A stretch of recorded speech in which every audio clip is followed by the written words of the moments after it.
All right, so picture this. You're at Biltmore Estate, right? America's largest home, by the way. Oh, absolutely massive. Yeah. 250 rooms, 65 fireplaces, that kind of massive. You're just, say, browsing the library, Yeah. reach for a book, and boom, secret passage. Like something straight out of a movie. Right. But it's real. And that's what we're diving into today. The WHY behind Biltmore's hidden rooms. Because there's a story behind every secret door, every hidden nook. Exactly. So think of this as our own little behind-the-scenes tour of the Gilded Age, but with, maybe some modern-day inspiration thrown in. Because who doesn't love a good mystery? And Biltmore Estate is full of them. Okay, so let's start with the mastermind behind it all. We're talking about the architect, Richard Morris Hunt. Now, this guy was a big deal. Yeah. Oh, without a doubt. I mean, this is the man who designed the Metropolitan Museum of Art, so, no pressure there. Right, talk about setting the bar high. So he designs Biltmore, this insanely grand estate, but then also hides all these rooms and passages. Like, what's the deal with that? Was that like a normal thing back then? It's funny you ask that because in the late 19th century, it really was the in thing to do, especially for these grand homes. You almost expected there to be a few hidden surprises tucked away. Really? So it wasn't just Hunt being all eccentric and stuff? No, it was more than just a whim, that's for sure. It actually served a very practical purpose. Practical? How is a secret passage practical? Well, imagine you're hosting a lavish party, right? Hundreds of guests, staff running around, hidden rooms and passageways. They were the key to keeping everything running smoothly without anyone even realizing it. So it was all about maintaining that air of effortless elegance. Precisely. It's like a magic trick. The guests see the grandeur, the opulence, but they don't see the strings behind it all. And that's exactly how the Vanderbilts wanted it. That's actually kind of brilliant when you think about it. But how do they even keep track of all these hidden spaces? It's like a maze in there. Okay, I am here for a good secret passage. So where do we start? Give me the juicy details. Well, no Biltmore mystery tour would be complete without a trip to the library. The library, huh? Safe to assume this isn't your average neighborhood bookshelf situation. Not quite. We're talking 2 stories, over 10,000 books. Oh, wow. Okay, so you're browsing, maybe admiring a first edition or two. Yeah. Then what? How do you stumble upon the secret passage? Imagine you reach for a book, maybe one that looks a little out of place. Oh, like a trick book. You got it. You pull on it, and suddenly, the bookshelf swings inward. No way. Okay, I would totally fall for that. It's like finding a hidden room in a video game, but in real life. That's a great way to put it. And just like in a video game, these passages weren't just for show. They had a purpose, a function. Okay, so spill the tea.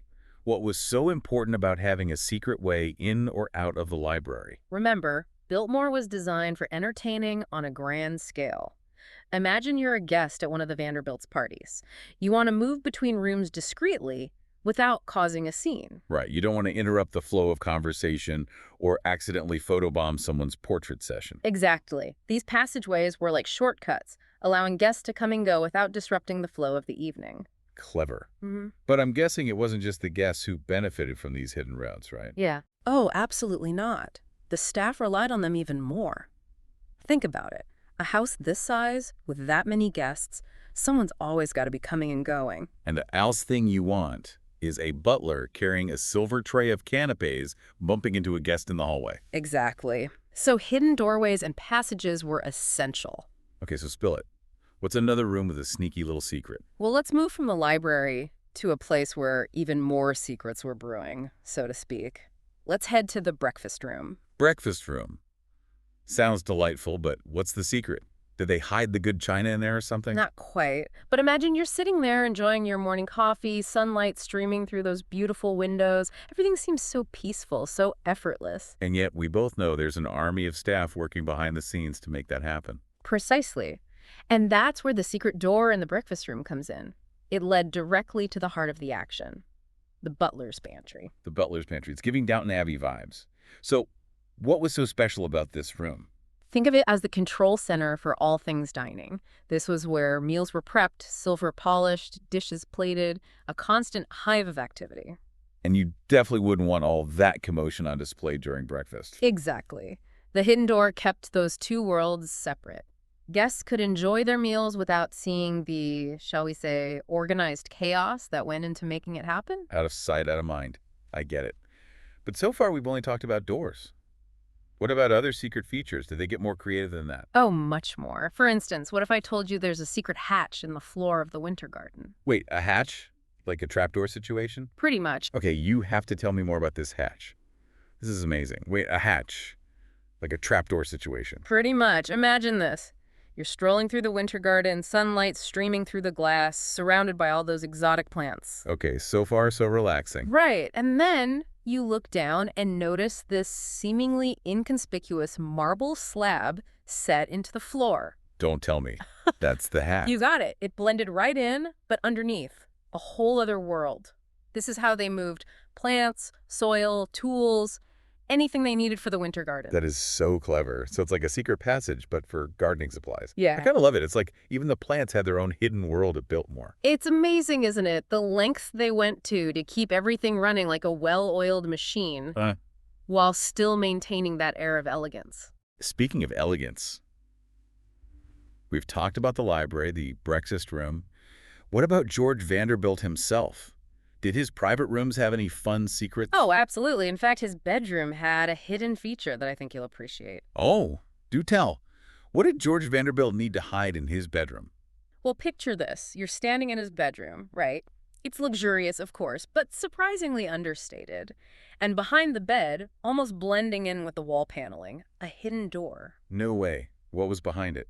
A secret escape route? Even better, a private closet. Ah, a secret closet for a guy who had an entire estate at his disposal. That's fantastic. It just goes to show even the wealthiest people have things they want to keep out of sight.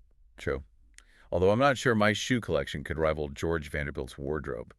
But enough about bedrooms. We were talking about secret passages and staff areas. Right. We can't forget about those. Remember how we were talking about the butler's pantry being like a command center? Yeah, like the brain of the operation. All those hidden doors and passages, keeping the staff out of sight. Well, it gets even more intricate.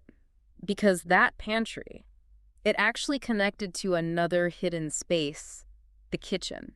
Wait, hold on. There was a secret kitchen, too. Where was it? Like in the basement. You got it. Tucked away downstairs, completely out of sight. The staff could prepare those elaborate meals without ever disturbing the guests. That's actually kind of genius. Out of sight, out of mind. But wait, how did the food get from this secret kitchen up to the dining room? Did they have like a system of pulleys, miniature train tracks? Think more high-tech. They had a whole system of dumbwaiters. Dumbwaiters. I thought those were just a charming relic of the past. Not at Biltmore. Here, they were essential. Food, dishes, everything went up and down those dumbwaiter. It was the heart of the house's circulatory system. So what you're saying is Biltmore wasn't just a house. It was a giant, well-designed machine with secret passages and hidden rooms and a whole network of behind-the-scenes magic. Exactly, and that's what makes it so fascinating to explore, even today. Absolutely. Biltmore reminds us that even the grandest houses had to function for daily life, and sometimes the most fascinating stories are hidden just beneath the surface. Well, that was amazing. Thanks for taking us on this journey through the secret side of Biltmore Estate. Until next time, keep exploring.